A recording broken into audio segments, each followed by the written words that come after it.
Good afternoon, everybody. My name is Jamal El-Shayyal. I'm a journalist, and currently I head up Al Jazeera's digital news content.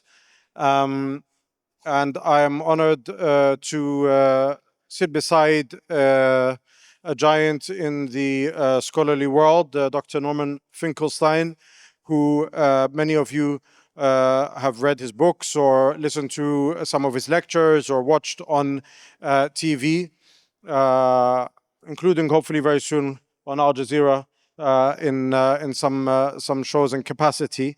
Our discussion today is Hypocrisy Unveiled, uncovering truth and the battle of free speech.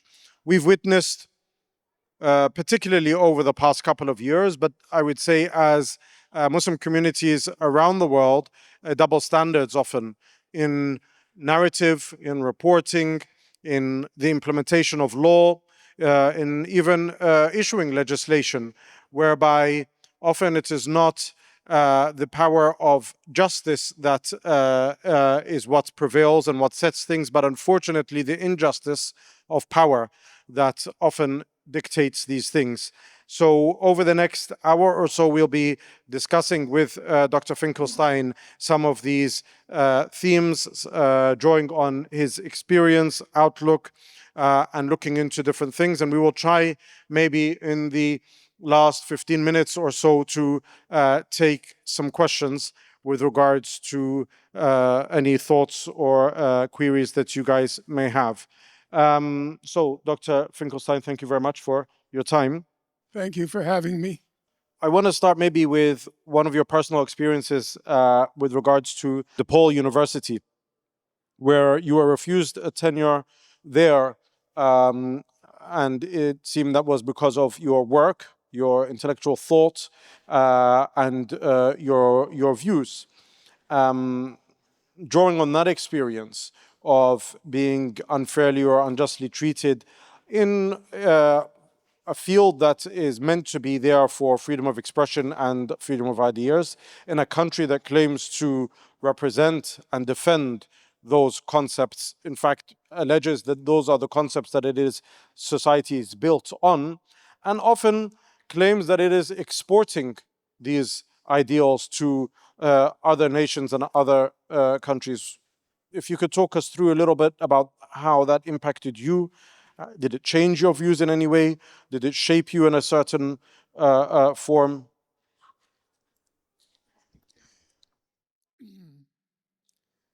There was a very good little book written by a French philosopher named Julien Benda, Benda. And the book was titled, in French, La Trahison des Clercs, which in English it came out as The Treason of the Intellectuals. And one of the central theses of the book was the following: that there are two sets of values in this world. One is to pursue fame and fortune. That's what Benda calls the earthly values, the material values. Those who set out in life to pursue fame and fortune. And then there's a second kind of values. They are what Benda calls the spiritual values. And the spiritual values are to pursue truth and justice. And the essence of Benda's book is to say that these two sets of values always come into conflict. The more successful you are at achieving the material values, fame and fortune, the more successful you are at achieving the material values, the more or the less you will be pursuing truth and justice. Those sets of values always come into conflict.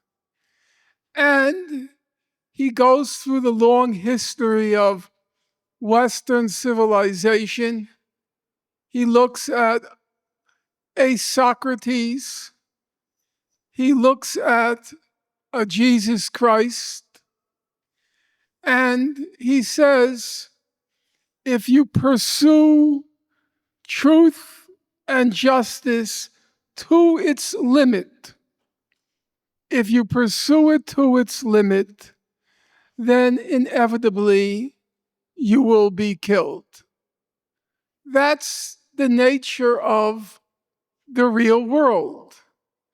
And so, if you were to take modern examples, Malcolm X ended up dead at a young age, 39. Martin Luther King ended up dead at a young age, also age 39. You take a case like Nelson Mandela, he spent 29 years, the entirety really of his adult life, he spent them in jail. That was a living death. In fact, if you look at the history of Nelson Mandela, from fairly early on, the government of South Africa said to him, at that point, the apartheid regime in South Africa, they said to him, Mr. Mandela, all you have to do is renounce armed struggle. Say you are against armed resistance, and we will free you. He refused. He was going to stay true to his truth and to justice, and he was willing to pay the price of, in effect, a living death until he was freed, but already at a very late age in his life. So that's my way of answering that. I recognized from fairly early on, and my mentor for the entirety of my adult life was Noam Chomsky, who some of you may know. And he warned me from early on. He said that if I pursue this route, I would pay a heavy price. And I remember his wife, who was also a close friend of mine, her name was Carol Chomsky. She once reprimanded her husband, Noam Chomsky, in my presence for not warning me that I would get into, so to speak, this mess. And I told her, Carol, you're mistaken. Your husband did warn me many times about the consequences of pursuing this path in life. And I have to say, it may sound like an exaggeration, but I have to say, I never was even tempted for a millisecond. I was never even tempted to go down the path of fame and fortune. And as I look back, I would say, as the clouds darken, the long shadow sets in, the clock approaches midnight, I have no regrets. I am kind of a little bit proud that I stayed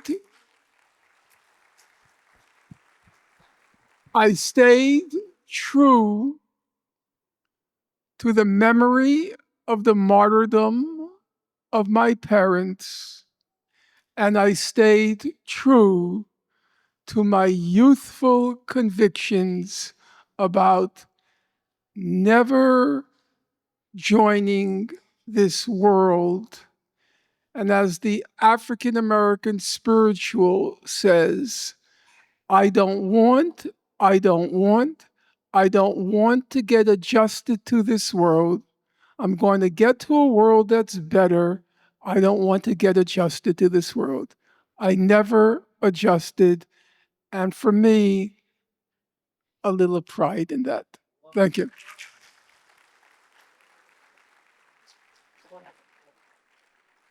That is both very, very humbling and inspiring, and I think it is something that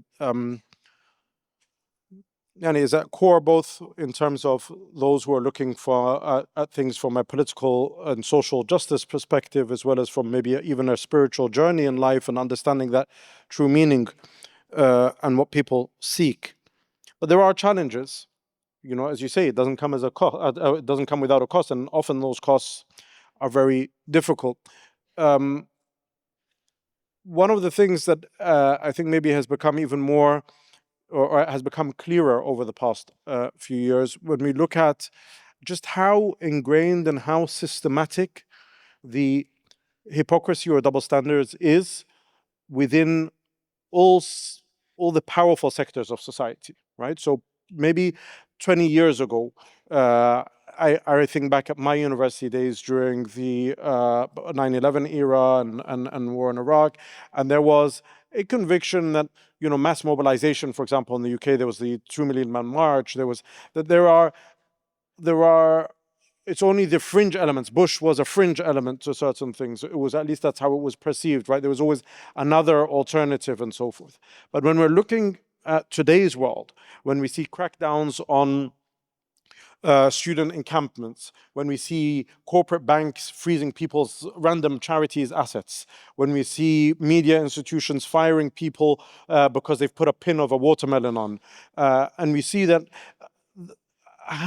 what is it that needs to be done in order to address this systematic, ingrained, institutionalized, basically colonialist mentality in some respects, and sometimes it's just very racist or sometimes very classist because there are different drivers to it. What needs to be done to dismantle this, not simply just oppose it? In any phenomenon, in my opinion, any political phenomenon, social phenomenon, you have to always look at both sides. It's never a unilateral or a single picture. So the first thing I believe you have to ask yourself is, what accounts for this brutal crackdown on freedom of speech in the US, in Canada, in the UK, in France? Probably the worst place right now is in Germany. What accounts for it? And there's an interesting fact there. The fact is this: as most of you have figured out, I'm an old timer.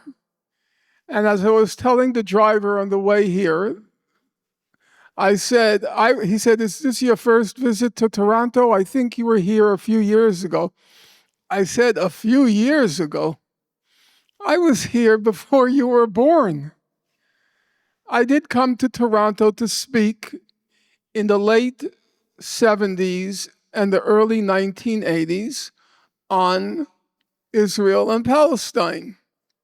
In fact, just for the sake of the Muslim Arab community here, I distinctly remember when I came to Toronto, there was already back then, we're talking about a half century ago, there already was a Palestinian community here in Toronto of expatriates from the Middle East.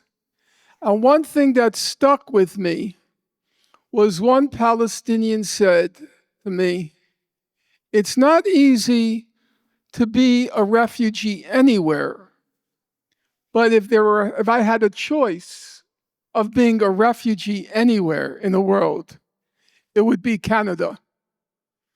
Canada was a remarkably tolerant, decent place under Pierre Trudeau.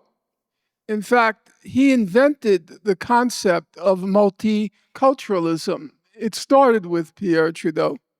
Back then, there used to be a survey of what's called a happiness scale.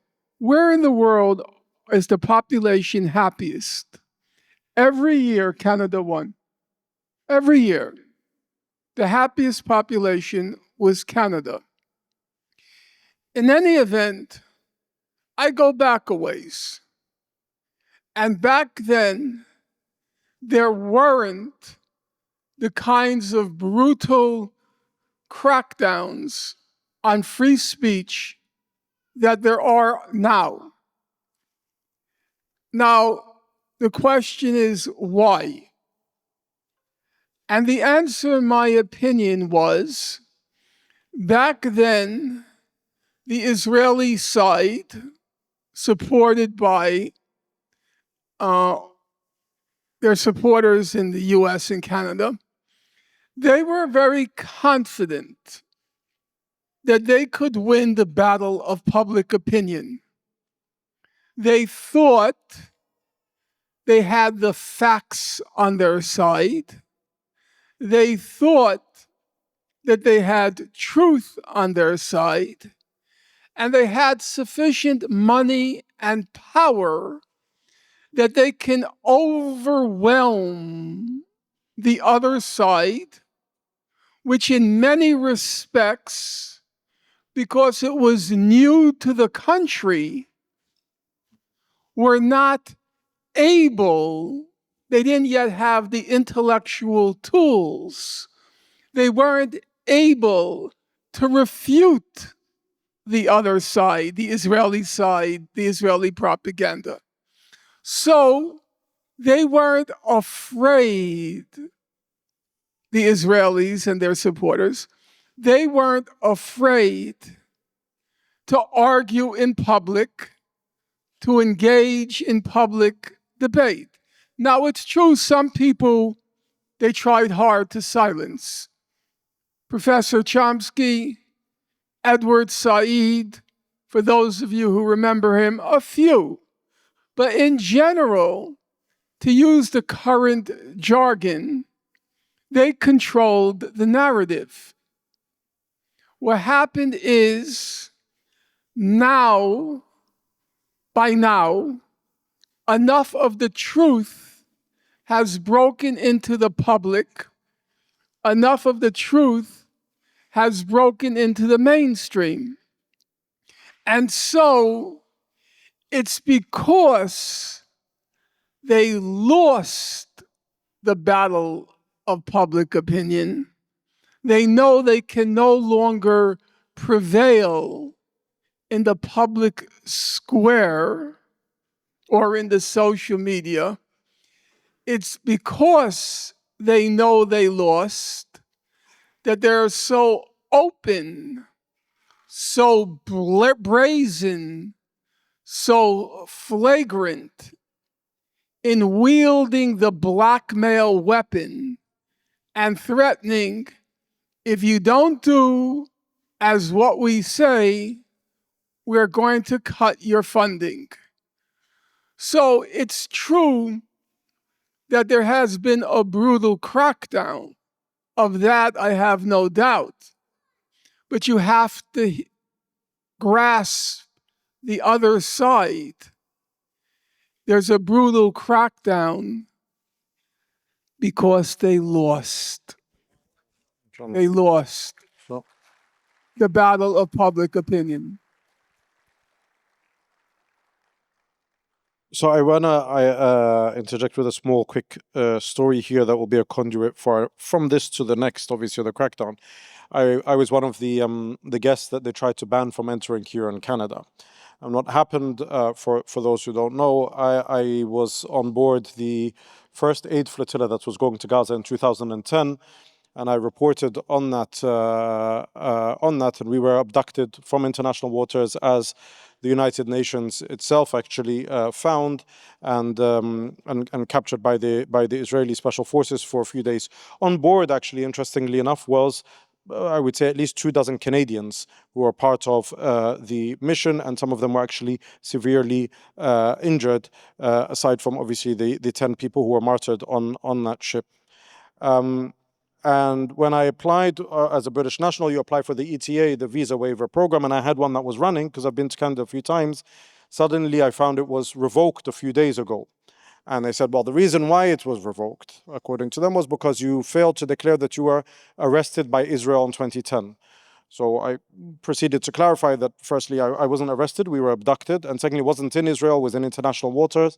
But what is bizarre is that Canada, as you mentioned, that has a very proud history of not simply also multiculturalism, but also usually standing on the right side when it came to press freedom and freedom of expression, was allowing itself to be used essentially by a foreign entity or its proxies to dictate its border securities, who it allows in and who it doesn't.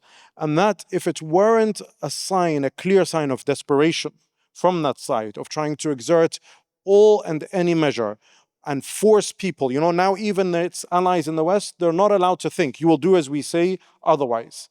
And I think that really does speak to what you were saying there. Where it becomes maybe a bit more challenging here, and I'll say this as Muslims and Arabs and so forth, obviously, is where there is the often, particularly from the Israeli government, this intentional attempt to mix anti-Zionism with anti-Semitism. And I think that is something that has often been used. It's like almost the play card or the ace card that is used. And I would love to hear from you, with your history, personal and academic, how to understand this, how to unpack it, and how to be careful with regards to it, please.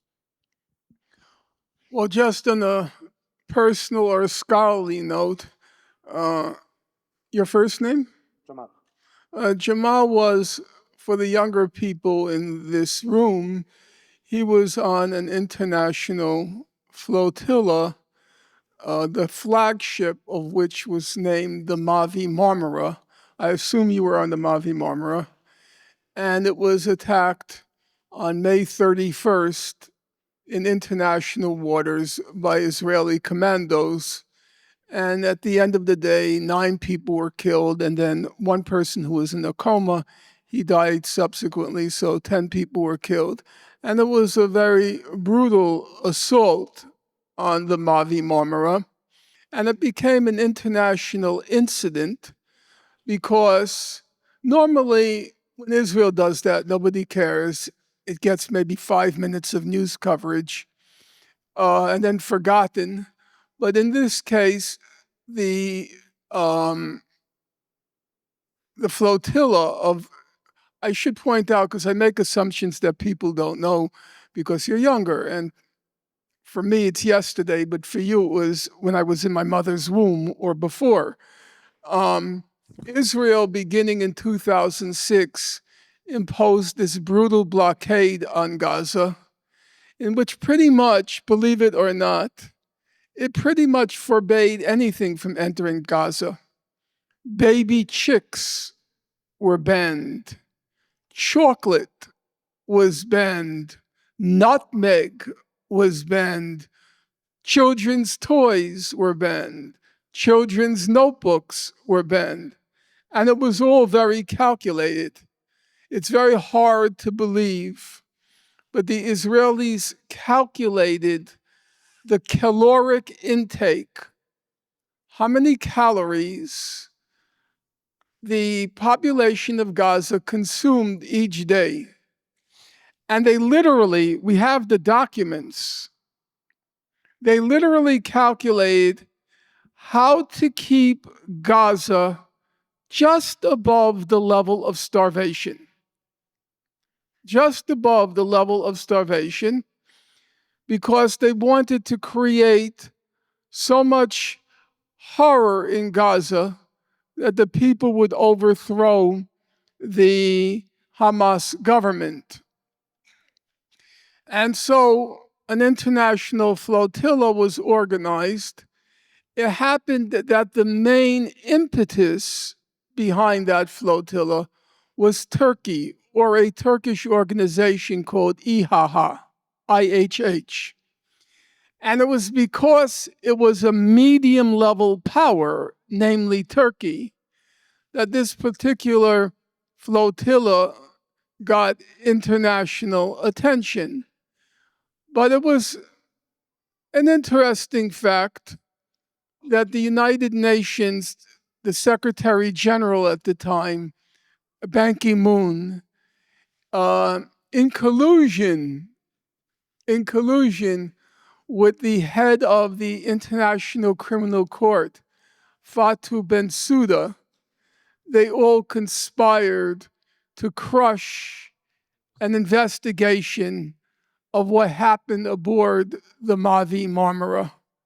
And for those of you who are interested in the very boring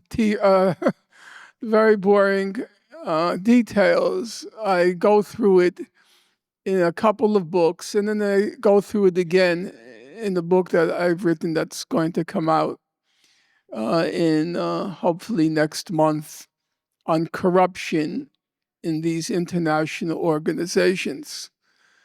Now, as to the question, I think it's not a tough question. It's a kind of murky. Murky means it's unclear. What happened is, in my opinion, and obviously reasonable people can disagree, that Israel's supporters, which included most of the major representative Jewish organizations around the world, they carried on in such a brazen way over the past 20 or 30 years, so reckless in their brutal assaults on those who sought to criticize what Israel is doing, in trying to silence any criticism of Israel, that when the horror in Gaza unfolded in real time on the social media, a lot of public opinion shifted and a lot of resentment rose to the surface at the way these Jewish organizations and Jewish individuals carried on. And so, in my opinion, for those of you who remember the famous quote by Malcolm X, I assume most people in the audience know who he is. When John F. Kennedy was assassinated, November 22nd, 1963, when he was assassinated, Malcolm X, who at that point belonged to the Nation of Islam, he was asked by reporters, well, what do you think about the Kennedy assassination? And his famous response was, the chickens have come home to roost, by which he meant the U.S. carries on in such a violent way all around the world, overthrowing governments here, repressing movements for freedom there, that now the violence that the U.S. had inflicted on the rest of the world, that violence now came back to the United States. The chickens have come home to roost. And I think that now a lot of the resentment at the way Jews have carried on, Jewish organizations have carried on, I think it's now come to the surface, and there is a certain amount of, I would call it, murkiness about where the legitimate criticism of Israel ends and where resentment against Jews in general begins. But that's a problem. That's a problem that was created by this kind of brutal and blanket support of Israel's criminal actions over such a long period of time. So now I believe we're in a murky area about it. A lot of, I don't know whether most people here are of the left politically, of the center politically, or of the right politically. But if you are of the right wing, let's say you are a MAGA person in the United States, sympathy for oppressed peoples has never been a hallmark of the right wing. Do you think that Donald Trump spends many nights in tears over hunger in the world? Doesn't sound right. Does he expend much moral energy on injustice in the world? That doesn't sound right.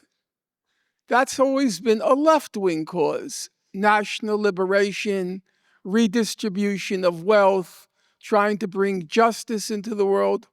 But now, Gaza's become a right-wing cause. It's become the cause of Tucker Carlson. It's become the cause of Candace Owens. It's a very strange thing.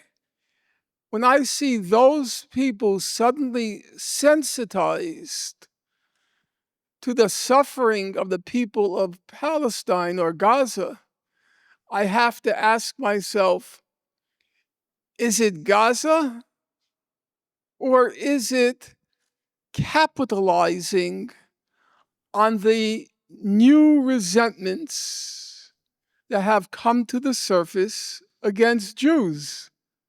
I'm not sure. I know that Mr. Carlson likes to say, I don't mean all Jews. It's not all Jews, just the Jews. Well, there's a famous line from Shakespeare's Hamlet. The line is, methinks she doth protest too much. That the more you say it's not all Jews, you begin to wonder, why is he protesting so much? So I think we've entered, in my opinion, a problematic moment, but I also believe you reap what you have sown. You reap what you have sown. Thank you. I think from this, before I'll ask one more question, and then maybe, like I said, we'll open up for some comments and questions.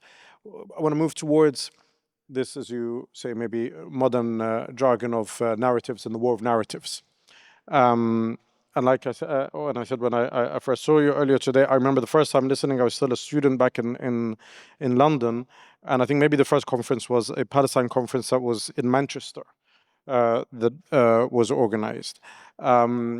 2001 or 2002, I was with Dr. Ghada Karmi, a Palestinian academic, and Layla Khalid, who, Allah give her long life, she's a bit sick these days, I hear. We were speaking on a panel. Now, obviously, I'm the youngest of them as a student organizer there. And my personal view is that I believe in a one-state solution that allows for everybody to live in, because I could never understand the logic between legalizing theft of land before 1967 and making it illegal after 1967. That's my own personal opinion. And I said it. And both these women, who I have huge respect for and have done a million things that are much greater than, but they took me up on it after and said, you can't say this. And I said, why can't I say this? They said, well, sympathy and people won't align with us, and you have to talk about two states, and you have to talk about, and I couldn't wrap my head around it, right? Moving now to 40 years after that, or 25 years or 30 years after now, I won't say a one-state solution is something that everybody accepts, but it's definitely accepted as a intellectually sound and logical discourse that could never have had before. That shift in actually people now not taking point blank those alleged facts that you mentioned that you know were the case back in the 70s when you came here to Canada or whatnot, that there was an assumption that the facts were on the side. How do you perceive that shift? And is it just a flash in history, or is it something that is the beginning of the undoing of that apartheid state?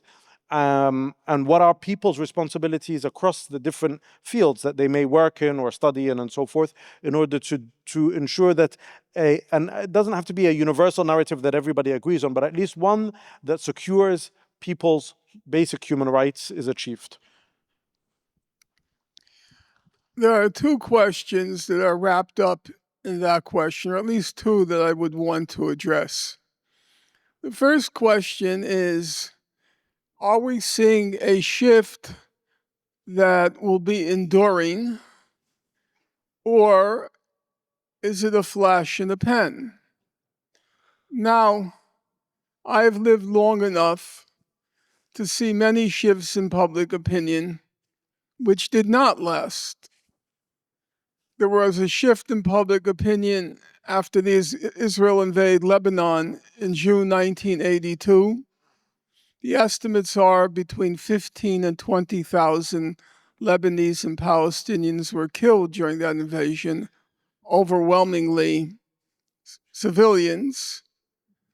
There was a shift in public opinion after the Palestinian uprising in 1988, what was called the First Intifada, where unarmed children were, by the order of the defense minister at the time, Yitzhak Rabin, he later won the Nobel Peace Prize, his order was that the Israeli soldiers should inflict, quote, force, might, and beatings on the children. There was a shift in public opinion after Operation Cast Lead in 2008-9. But most of those shifts in public opinion did not significantly endure. But there is the question whether Gaza marks a turning point, that there is, to use the expression, there's no going back. Israel has so completely and totally, I won't say discredited itself, I would say exposed itself, that you can't turn back the clock. The train has left the station. The boat has left the harbor. This is a sea change in perceptions of Israel. I myself, I ponder that question, and I can't answer it. I'm just not certain. I'm going to have to wait and see a year or two from now whether public opinion has now stabilized at what you might call a new normal. And the new normal is Israel is a genocidal state. It's hard to predict. The second question is the world ready, as Jamal, as Jamal correctly said, there was a period where the notion of a one-state solution was taboo. It wasn't even given any credence. For the new generation, it's changed. I think in part it's changed for the following reason. The Nazi Holocaust is now 80 years ago, 1945, it ends. The younger generations, that memory is not fresh anymore. for that generation, for the new generation. There are many wonderful things to say about young people, but there are also some negative things to say. And one is they have no historic memory, which is bad enough. But what's worse, I believe, they have no historic curiosity. If it happened more than 2 weeks ago, not interested. And so part of that lack of historical memory and lack of historical curiosity, there is no memory really of the Nazi Holocaust.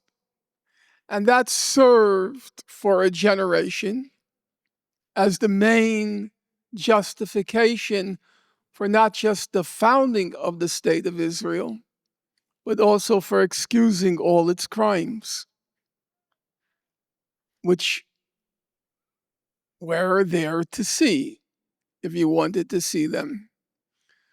It was a very striking fact, which I don't think has been sufficiently commented on, that when the Gaza genocide began,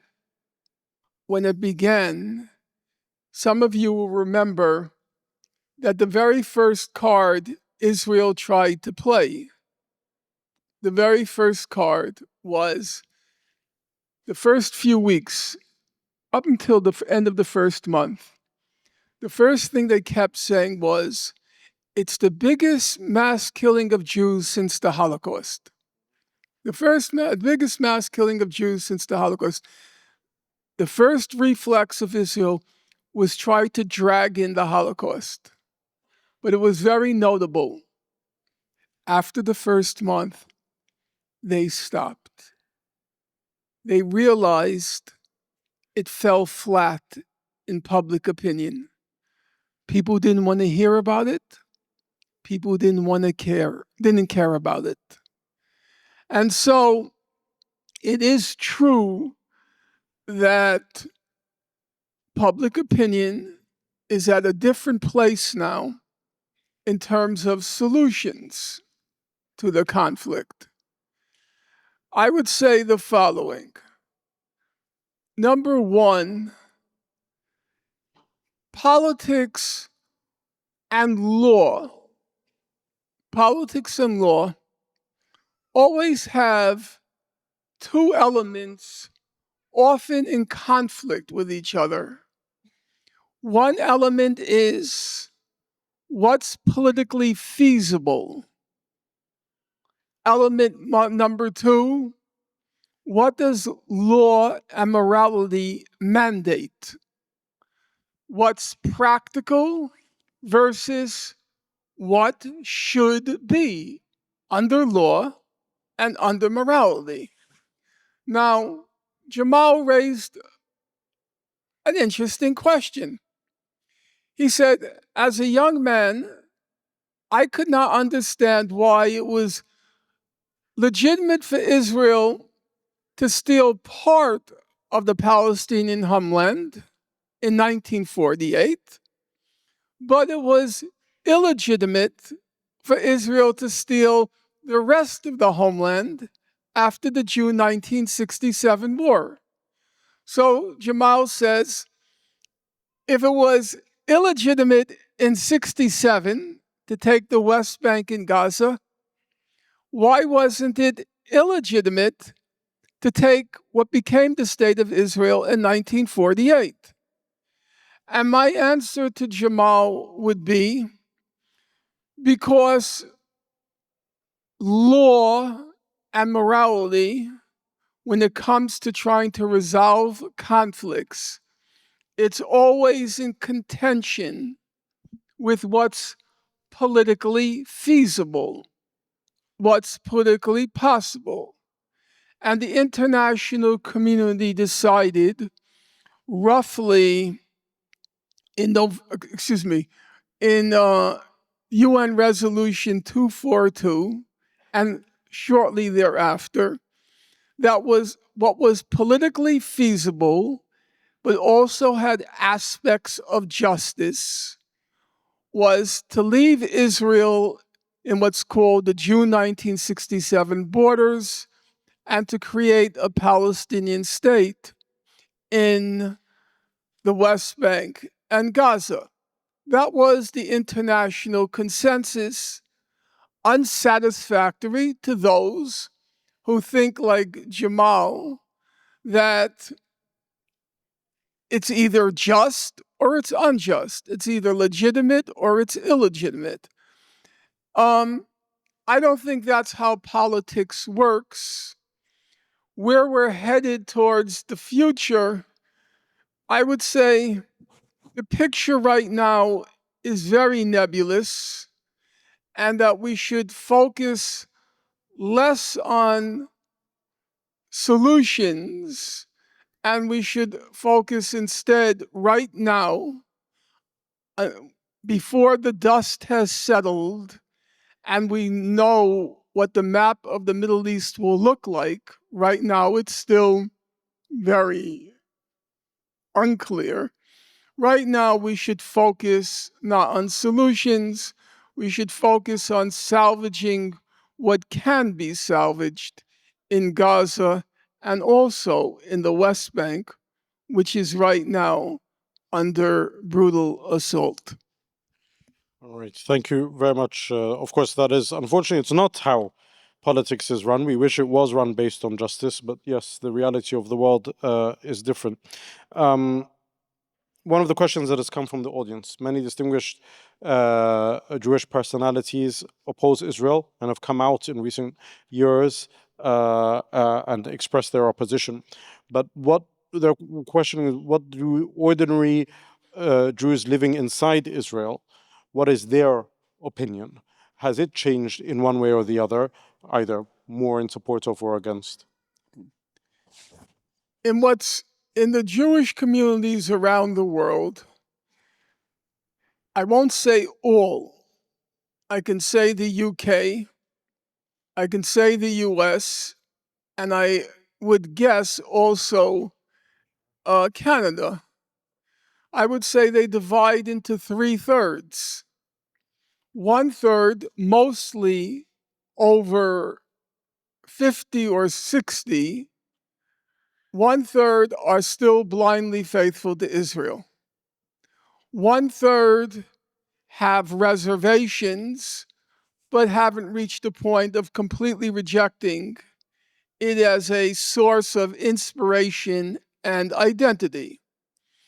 And 1/3 which has had enough with that state and for whom Israel is no longer a source of identity or inspiration.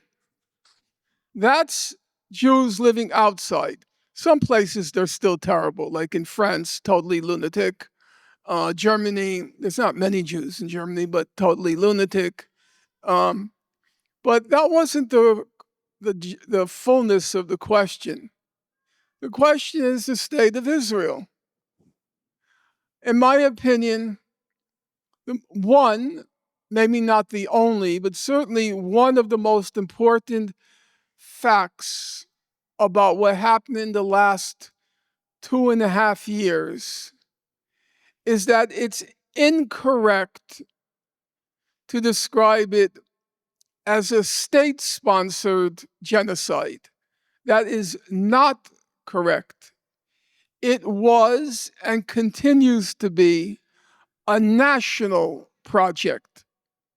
It's not as if Mr. Netanyahu and his cohorts, they are acting in a vacuum, unrelated or disconnected from the population.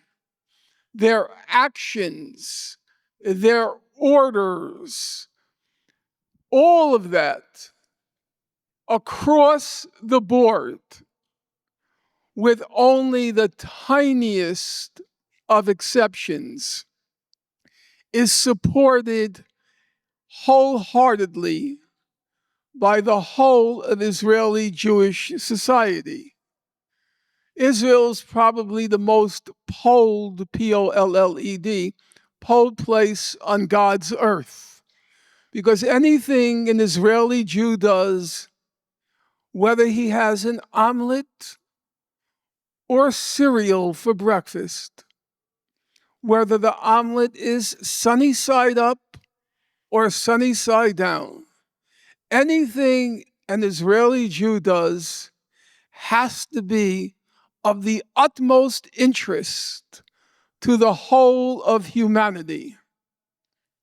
This stupefyingly narcissistic society, this stupefyingly self-righteous society, they're constantly being polled. And what do the polls show? In the course of the genocide in Gaza, one poll asked Israeli Jews, when the IDF, the Israeli Defense Forces, when they enter a city, should they kill everybody in the city? That was the question. Should they kill everybody in the city? Nearly half of Israeli Jews answered yes to that question. A few months later, a question was put to all Israelis. Are there any innocents in Gaza? Is anybody innocent in Gaza? 64% of all Israelis answered no. If you factor off the non-Jewish Israelis, which is about, depending on how you judge the borders of Israel, it's between 15 and 20% of Israeli society is non-Jewish. If you factor them away, it comes to about 70 to 75% of Israeli Jews believe there are no innocents in Gaza. Bear in mind, half, 48% of Gaza's population are children. And 70 to 75% say there are no innocents in Gaza. Every few weeks in these 2.5 years, there were public opinion polls taken among Israeli Jews asking the question, do you believe Israel is using too little force in Gaza, just the right amount of force in Gaza, or too much force in Gaza? Every single poll, every one, found among Israeli Jews only 5% thought that Israel was using too much force. Among the other 95%, 40% of that 95%, 40% thought Israel was using too little force in Gaza. It's a very ugly picture. I don't think you can get around the fact that Israel has turned into not a homicidal state, it's turned into a homicidal, genocidal society. Does that mean it's irredeemable? I don't know. I know that Professor Chomsky, he very rarely spoke about the Nazi Holocaust, but he once said something that I kept. He said he would describe the Nazi Holocaust as that the most fantastic outbreak of collective madness in human history. The most fantastic outbreak of collective madness in human history. There were two key words there, fantastic and collective. It was a collective enterprise, a collective undertaking. But I don't think Germany is a great place, but as compared to most other European countries, It's not worse.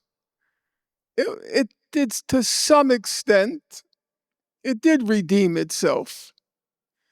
Most people in this room will not remember Japan during those years. You know, the Japanese, they murdered 26 million Chinese. 26 million Chinese. They were absolutely ruthless and bloodthirsty. But it's also true to say they changed. Nobody would nowadays describe Japan as among the world's most ruthless and bloodthirsty countries, though it was. So I believe you have to balance two facts. Number one, you have to be honest about the fact that Israel as a society is a horrible, horrible place. Unspeakable in the way it now carries on. But the other fact is, I'm speaking as an American, and I don't know your country's history well enough.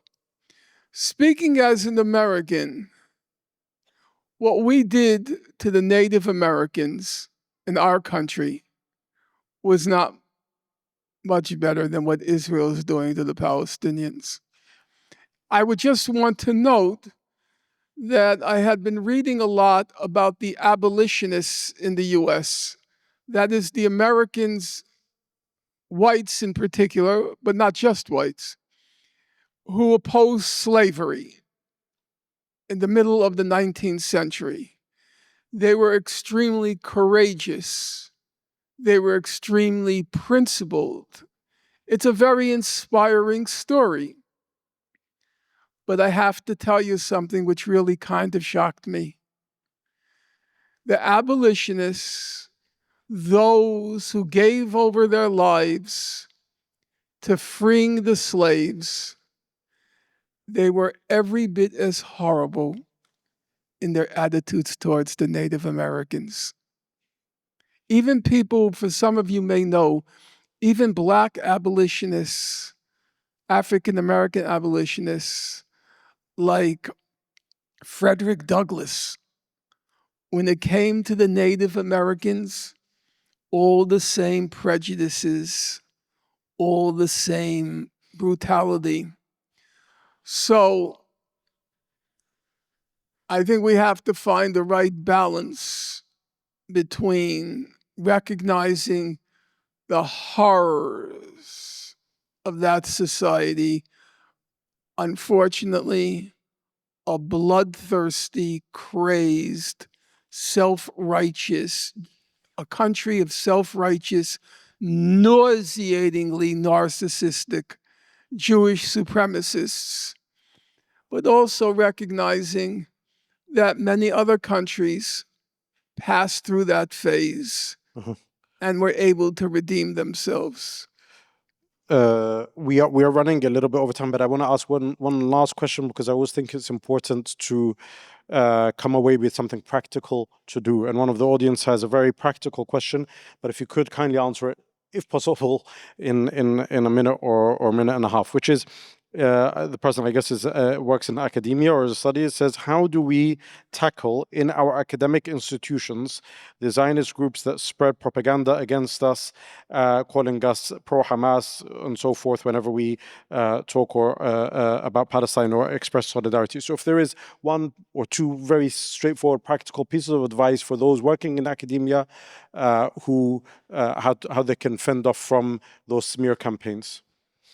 Well, I don't want to limit my answer to academia, because the problem is everywhere. If you work in a hospital, doctors, nurses, they're terrified of posting anything on their social media that may be sympathetic to Gaza or critical of Israel. It's a countrywide, nationwide problem? And my answer is the most important thing that needs to be done now is to win back to rest. W-R-E-S-T means seize, to wrest back the right to free speech.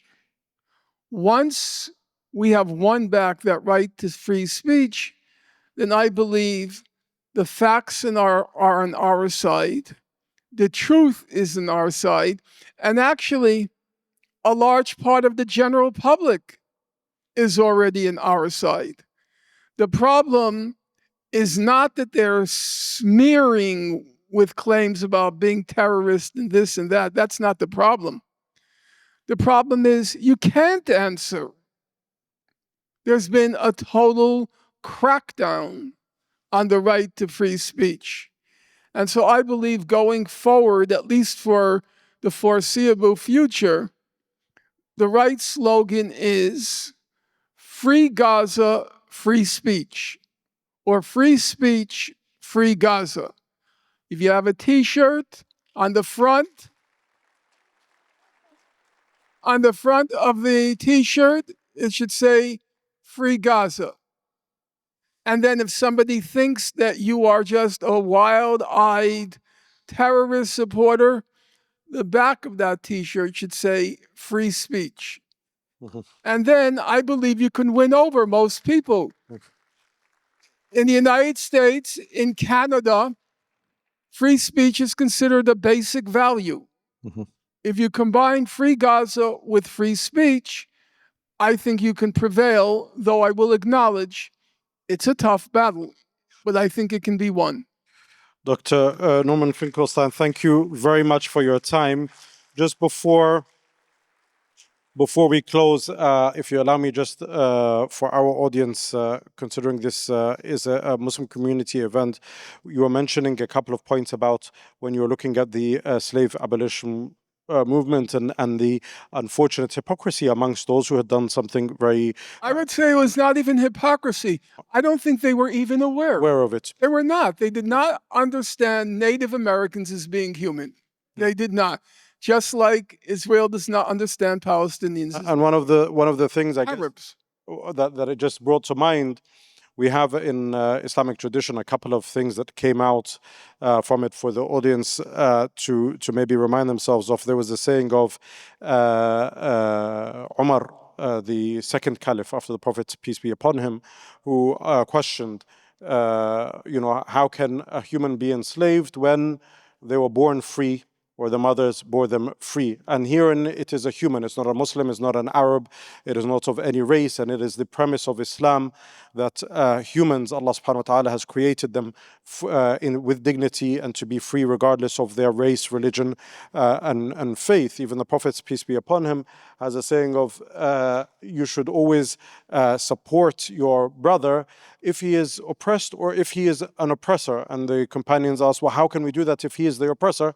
They said, you correct him, you don't allow him to oppress. And I think the universality of human rights, when it's left to mankind to decide, is often, at least this is from my opinion, when it's left for mankind to decide, this is where unfortunately the balance of justice often finds the scales not balanced. But when we accept that we all together are here as God's creation, and nobody is born better than anybody else, and each of us have that right to freedom and dignity, it is in that belief that inshallah we can find some sort of equality in a very unjust and dark world. Just a couple of words that I wanted to share with everyone, and I thank you again for your time. Please, a huge round of applause for Dr. Norman Finkelstein.